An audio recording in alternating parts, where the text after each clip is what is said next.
लोकसभा मतदारसंघाच्या निवडणुकीचा निकाल हा खरं तर 4 तारखेला लागणार आहे। मात्र त्याआधीच कार्यकर्त्यांचा आत्मविश्वास जो आहे तो आपल्याला ठिकठिकाणी लावलेल्या बॅनर्समधून पाहायला मिळतोय।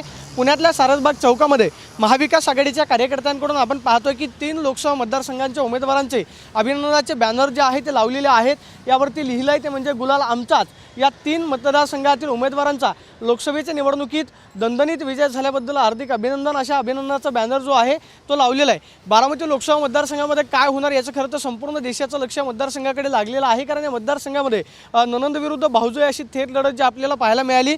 विशेषतः पुणे लोकसभेमध्ये रवींद्र धंगेकर विरुद्ध मुरली मोहोळ अशी अटीतटीची लढत जी आहे ती पाहायला मिळाली। चांगलं मतदान या मतदारसंघामध्ये झालेलं आहे।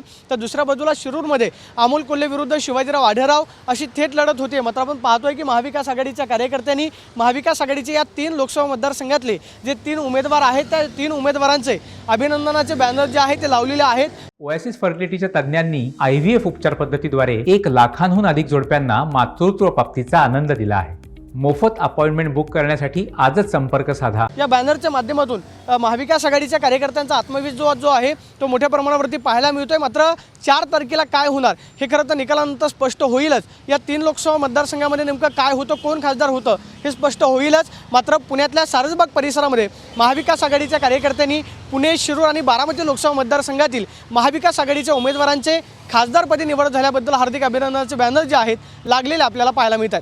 कॅमेरा पर्सन तुषार ननावरेसून मी प्रदीप कापसे, TV9 मराठी, पुणे।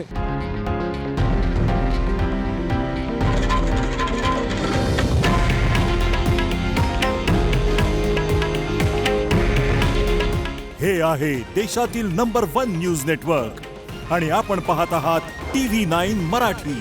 काळजी तुमची, हित महाराष्ट्राचं।